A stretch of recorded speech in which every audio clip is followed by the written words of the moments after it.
ഞാൻ Vijayalakshmi. Welcome to your YouTube channel R4V garden. വെള്ളീച്ച, മിലിമൂട്ട, മുഞ്ഞ, ഇലച്ചുരുട്ടിപ്പുഴു അങ്ങനെ പലതരം കീടശല്യങ്ങളാണ് നമ്മുടെ പച്ചക്കറി ചെടികളെ ബാധിക്കാറുള്ളത്. അപ്പൊ ഇതിൽ നിന്നുള്ള എങ്ങനെ ചെടിയെ രക്ഷിക്കാം എന്നതിനെ കുറിച്ചുള്ള ഒരു വീഡിയോ ആണിത്. അപ്പൊ എല്ലാവരും ഈ വീഡിയോ മുഴുവനായിട്ട് കാണാൻ ശ്രമിക്കുക. ഒരു പക്ഷേ ഈ ഒരു രോഗം വന്നതിന് ശേഷം ചെടി എങ്ങനെ രക്ഷിച്ചെടുക്കാം എന്ന ചിന്തയിലായിരിക്കും പലരും. ഈ വീഡിയോ മുഴുവനായിട്ട് കാണാൻ ശ്രമിച്ചാൽ നിങ്ങൾക്ക് അതിനുള്ള ഒരു ശാശ്വത പരിഹാര മാർഗം കിട്ടുന്നതാണ്. അപ്പൊ എല്ലാവരും വീഡിയോ സ്കിപ്പ് ചെയ്യാണ്ട് മുഴുവനും കാണാനായിട്ട് ശ്രമിക്കുക. ഇതിന്റെ തോട്ടത്തിലെ വഴുതനങ്ങ ചെടിയാണ്. ഇതിലാണ് മിലിമൂട്ട, വെള്ളീച്ച ഇതുപോലുള്ള കീടങ്ങളെ കൂടുതലായിട്ട് കണ്ടുവരുന്നത്. കുറച്ച് ദിവസത്തെ പരിചരണക്കുറവ് കാരണമാണ് ഇതിങ്ങനെ സംഭവിക്കാനുള്ള കാര്യം. ഇത് ചെറിയ രീതിയിൽ ചെടികൾ കണ്ടു തുടങ്ങുമ്പോൾ തന്നെ നമ്മൾ ട്രീറ്റ്മെന്റ് സ്റ്റാർട്ട് ചെയ്യണം. ഇല്ലെന്നുണ്ടെങ്കിൽ ചെടിയുടെ എല്ലാ ഇലകളെയും ഇത് ബാധിക്കുന്നതാണ്. മാത്രമല്ല തോട്ടത്തിലുള്ള മറ്റു ചെടികളിലോട്ട് ഇത് പകരുന്നതുമാണ്. ചെടിയുടെ ഇലയുടെ അടിഭാഗത്തായിട്ട് കറുത്ത കളറിലെ കീടങ്ങൾ നമുക്ക് കാണാനായിട്ട് സാധിക്കും. കൂടാതെ തരി പോലുള്ള മുട്ടകൾ ഇലയുടെ അടിഭാഗത്തിട്ട് വെച്ചിരിക്കും. അത് വിരിഞ്ഞ് ചെറിയ പുഴുക്കൾ ഉണ്ടായിട്ട് ആ പുഴുക്കളെല്ലാം തന്നെ ഇലകളെല്ലാം തിന്ന് അരിപ്പ് പോലെ ആക്കുന്നതാണ്. ഇങ്ങനെ ഉണ്ടായാൽ ചെടി പൂക്കുകയില്ല, കായ്കളൊന്നും പിടിക്കത്തുമില്ല. ക്രമേണ ചെടി തന്നെ നശിച്ചു പോകുന്നതുമാണ്. ഇലയുടെ അടിഭാഗത്ത് ഇതുപോലെ പറ്റി പിടിച്ചിരിക്കുന്ന കീടങ്ങൾ ഒത്തിരി കൂടുതലാണെങ്കിൽ നമുക്ക് ആ ഇലകളെല്ലാം തന്നെ മുറിച്ചു മാറ്റാവുന്നതാണ്. മുറിച്ചു മാറ്റിയ ഇലകളൊന്നും തന്നെ ചെടിയുടെ ചുവട്ടിലിടാൻ പാടില്ല, അത് നശിപ്പിച്ച് കളയേണ്ടതാണ്. ബാക്കിയുള്ള ഇലകളിൽ പറ്റിപ്പിടിച്ചിരിക്കുന്ന ചെറു കീടങ്ങളെ നമുക്ക് ചെറിയൊരു കോട്ടൺ പീസ് എടുത്തതിന് ശേഷം പതുക്കെ നമുക്ക് തുടച്ചു മാറ്റാവുന്നതാണ്. നമ്മുടെ ചെടിയിൽ പറ്റിപ്പിടിച്ചിരിക്കുന്ന കീടങ്ങളുണ്ടെങ്കിൽ നമ്മൾ അതിനെ നശിപ്പിച്ച് കളഞ്ഞതിന് ശേഷം വേണം അതിൽ കീടനാശിനികൾ പ്രയോഗിക്കാനായിട്ട്. എങ്കിൽ മാത്രമേ വേഗം ഫലം കിട്ടത്തുള്ളൂ. ഇല്ലെങ്കിൽ നമ്മൾ എത്ര തന്നെ കീടനാശിനികൾ ഉപയോഗിച്ചാലും അത് പിന്നെയും കൂടി വരികയല്ലാതെ കുറയുകയില്ല. കീടശല്യം ഒത്തിരി കൂടുതലാണെങ്കിൽ നമ്മൾ ആദ്യം ഉപയോഗിക്കേണ്ട ജൈവ കീടനാശിനിയാണ് വിവേറിയ. വിവേറിയ പൊടി രൂപത്തിലുള്ളതാണ് ഞാൻ എടുത്തിരിക്കുന്നത്. 20 ഗ്രാം എന്ന് പറയുന്നത് ഒരു തീപ്പെട്ടി കൂടിനകത്ത് കൊള്ളാവുന്ന അത്രയുമാണ്. ഇത് നമുക്ക് നഴ്സറിയിൽ നിന്നൊക്കെ വാങ്ങാൻ കിട്ടുന്നതാണ്. ഇതിനെ നമുക്ക് ഈ തീപ്പെട്ടി കൂടിനകത്ത് നിറച്ചെടുക്കാം. അളന്നെടുത്ത വിവേറിയെ നമുക്കൊരു ബൗളിലോട്ട് മാറ്റി അല്പം വെള്ളവും ചേർത്ത് നന്നായിട്ട് തന്നെ അലിയിച്ചെടുക്കാം. അതിനെ ഒരു നെറ്റ് ഉപയോഗിച്ച് അരിച്ചെടുത്തതിന് ശേഷം മാത്രം സ്പ്രേയറിൽ ഉപയോഗിക്കുക. ഇല്ലെങ്കിൽ അത് ബ്ലോക്ക് ആവാനുള്ള ചാൻസ് ഉണ്ട്. കാരണം ഇതിൽ നിറച്ച് കട്ടകൾ പോലെ കാണും. നമ്മൾ എത്ര അലിയിച്ചാലും ചിലപ്പോൾ ഒന്നും അലിഞ്ഞ് കാണത്തില്ല. അരിച്ചെടുത്തതിന് ശേഷം നമുക്കിത് 1 ലിറ്റർ ബോട്ടിലോട്ട് നിറച്ചതിന് ശേഷം ബാക്കി വെള്ളവും ചേർത്ത് നന്നായിട്ട് തന്നെ ഡയല്യൂട്ട് ചെയ്ത് എടുക്കാവുന്നതാണ്. 20 ഗ്രാം വിവേറിയാണ് 1 ലിറ്റർ വെള്ളത്തിൽ നമ്മൾ ഡയല്യൂട്ട് ചെയ്ത് ചെടികളിലെല്ലാം തന്നെ സ്പ്രേ ചെയ്യേണ്ടത്.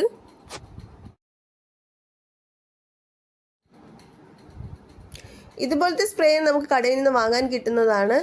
50 രൂപയാണ് ഇതിൻ്റെ വില.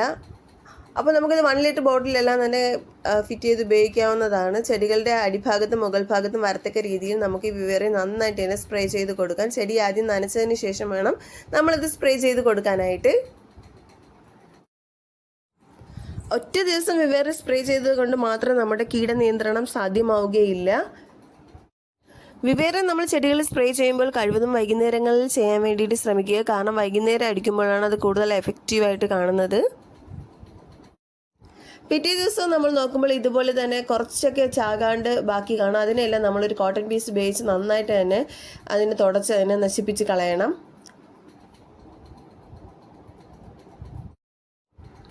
അല്പം ക്ഷമയോട് കൂടി ചെയ്യേണ്ട ഒരു കാര്യമാണിത്. കാരണം നമ്മൾ ശ്രദ്ധക്കുറവ് കാരണമാണ് ഇതിന് ഇങ്ങനെ ഒരു കീടശല്യം ഉണ്ടായത്.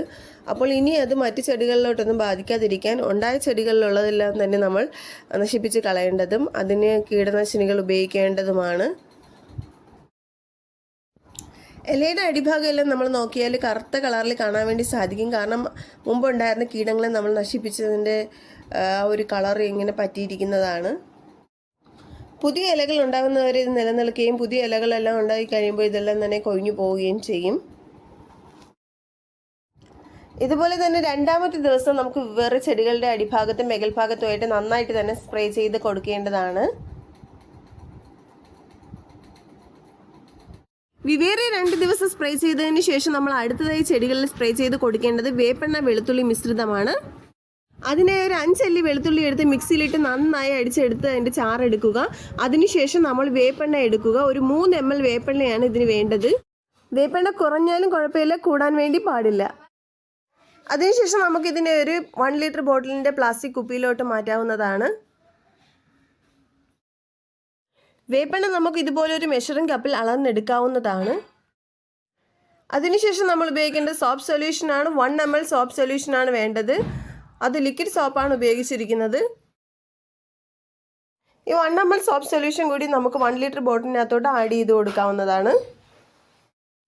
ബാക്കി ഭാഗം നമുക്ക് വെള്ളവും ചേർത്ത് നന്നായിട്ട് മിക്സ് ചെയ്തെടുക്കാവുന്നതാണ്.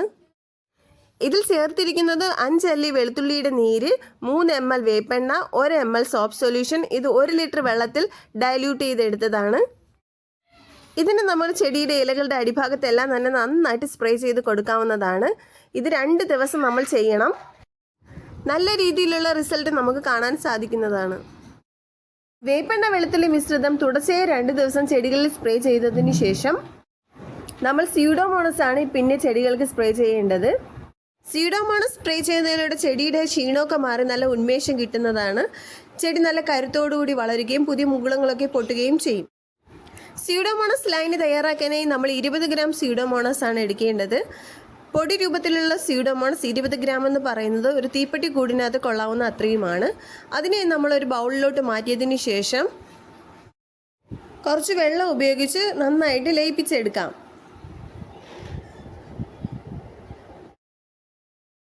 പൊടി രൂപത്തിലുള്ള സ്യൂഡോമോണസ് ആയത് കാരണം ഇതിൽ നിറച്ച് കട്ടകളൊക്കെ കാണും. അത് നന്നായിട്ട് അലിയിച്ചെടുക്കണം.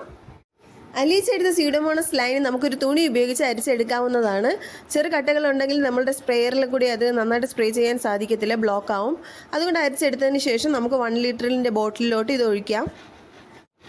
ബാക്കി ഭാഗം നമുക്ക് വെള്ളവുമായി ചേർത്ത് നന്നായിട്ട് ഡൈല്യൂട്ട് ചെയ്തെടുക്കാം.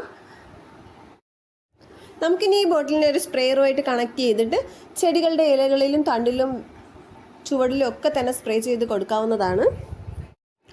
2 ദിവസം വിവേറിയും 2 ദിവസം വേപ്പെണ്ണ വെളുത്തുള്ളി മിശ്രിതവും നമ്മൾ ചെടികളിൽ സ്പ്രേ ചെയ്ത മൊത്തം 4 ദിവസം. 5-ാമത്തെ ദിവസമാണ് നമ്മൾ സ്യൂഡോമോണസ് ചെടികളിൽ സ്പ്രേ ചെയ്ത് കൊടുക്കുന്നത്. ഇതിനോടകം തന്നെ കീടനിയന്ത്രണം നമുക്ക് സാധ്യമാകും. ചെടികളിൽ ആ വ്യത്യാസം നമുക്ക് കാണാനായിട്ട് സാധിക്കും. നമ്മളിപ്പോൾ കണ്ട ചെടികൾ 2 ആഴ്ചയ്ക്ക് ശേഷമുള്ള വ്യത്യാസമാണ് ഈ കാണുന്നത്. പുതിയ ഇലകളൊക്കെ തന്നെ വന്നു തുടങ്ങി. നല്ല ആരോഗ്യമുള്ള ഇലകളാണത്. കായ്കളൊക്കെ വന്നിട്ടുണ്ട്. നേരത്തെ ഉണ്ടായിരുന്ന കായ്കളൊക്കെ തന്നെ കുറച്ച് വലുതായിട്ടുണ്ട്. മുഞ്ഞ, വെള്ളീച്ച, മിലിമൂട്ട എന്നിവയെ പോലുള്ള കടുത്ത കീടശല്യം ഉള്ളപ്പോൾ നമുക്ക് ഇതേപോലുള്ള ഒരു മാർഗം സ്വീകരിക്കാവുന്നതാണ്. ചെടികളെല്ലാം തന്നെ നമുക്ക് പഴയ ആരോഗ്യത്തോടു കൂടി തിരിച്ചു കൊണ്ടുവരാൻ സാധിക്കുന്നതാണ്. കടുത്ത കീടശല്യമുള്ളപ്പോൾ ഞാൻ പറഞ്ഞതുപോലെ 5 ദിവസം ഇതുപോലുള്ള രീതിയിൽ നിങ്ങൾ ജൈവ കീടനാശിനികൾ ഉപയോഗിക്കുകയാണെന്നുണ്ടെങ്കിൽ നമുക്ക് ചെടിയെ നല്ല ആരോഗ്യത്തോടു കൂടി നമുക്ക് കൊണ്ടുവരാൻ സാധിക്കുന്നതാണ്. ഏത് കീടമായാലും നമ്മുടെ ചെടിയിലിരിക്കുന്ന നമ്മൾ കണ്ടാൽ അതിനെ നശിപ്പിച്ച് കളഞ്ഞതിന് ശേഷം വേണം നമ്മൾ കീടനാശിനികൾ, ജൈവ കീടനാശിനികൾ ഉപയോഗിക്കാനായിട്ട്. എങ്കിൽ മാത്രമേ നമുക്ക് നല്ല മികച്ച റിസൾട്ട് കിട്ടത്തുള്ളൂ. ഉള്ള കീടങ്ങളെ നമ്മളെല്ലാം നശിപ്പിച്ച് കളയണം. അപ്പം പിന്നെ അത് പെരുകത്തില്ല. ഈ കാണുന്ന ഇലകളൊക്കെ തന്നെ നമ്മൾ നേരത്തെ സ്യൂഡോമോണസും വിവേറിയയും വേപ്പെണ്ണ വെളുത്തുള്ളി മിശ്രിതമൊക്കെ അടിച്ചതാണ്. ചെടികളിലുണ്ടായ വ്യത്യാസം നിങ്ങൾക്ക് തന്നെ കാണാൻ സാധിക്കുന്നുണ്ടല്ലോ. പുതിയ ഇലകളൊക്കെ തന്നെ വന്നിട്ടുണ്ട്. പുതിയ മുകുളങ്ങളൊക്കെ തന്നെ പൊട്ടിയിട്ടുണ്ട്. ഇലകളൊക്കെ തന്നെ വെള്ളീച്ചയും മിലിമുട്ടയും എല്ലാം ബാധിച്ച് ചെടിയെല്ലാം നശിക്കാൻ തുടങ്ങിയ സമയമായിരുന്നു നമ്മളത് സ്പ്രേ ചെയ്തത്. ഇപ്പോൾ പൂർണ്ണ ആരോഗ്യത്തോടുകൂടി തിരിച്ചു വന്നിട്ടുണ്ട്. ഇനി കീടങ്ങളെല്ലാം ബാധിച്ച് ചെടികളൊന്നും നശിച്ചു പോകും എന്നുള്ളൊരു പേടി വേണ്ട. ഇതുപോലുള്ള രീതി സ്വീകരിച്ചാൽ മാത്രം മതി. നമുക്ക് ചെടിയെല്ലാം തിരിച്ചു കൊണ്ടുവരാൻ സാധിക്കുന്നതാണ്. നമ്മുടെ ദൈനംദിന ജീവിതത്തിലെ തിരക്കുകൾ കാരണം പലപ്പോഴും നമുക്ക് ചെടികളെ ശ്രദ്ധിക്കാൻ പറ്റാത്തൊരു സാഹചര്യം ഉണ്ടായേക്കാം. അപ്പോഴായിരിക്കും ഇങ്ങനത്തെ കീടശല്യങ്ങളെല്ലാം ഉണ്ടാകുന്നത്. കടുത്ത കീടശല്യം ഉണ്ടായ ഒരു ചെടിയെ എങ്ങനെയാണ് ആ കീടശല്യമെല്ലാം മാറ്റി പുതിയ നല്ലൊരു ചെടിയാക്കി മാറ്റിയെടുത്തെന്നുള്ള വീഡിയോ ആണ് ഇതിലൂടെ കാണിച്ചിരിക്കുന്നത്. ഇത് പ്രൂഫായിട്ടാണ് കാണിച്ചിരിക്കുന്നത്. അപ്പോൾ എല്ലാവർക്കും ഉപകാരപ്പെടുമെന്ന് വിചാരിക്കുന്നു. കൃഷിയെ സ്നേഹിക്കുന്ന എല്ലാ കൂട്ടുകാരും നമ്മുടെ വീഡിയോ ഇഷ്ടപ്പെട്ടെങ്കിൽ ലൈക്ക് ചെയ്യുക, ഷെയർ ചെയ്യുക, സബ്സ്ക്രൈബ് ചെയ്യുക. Thank you.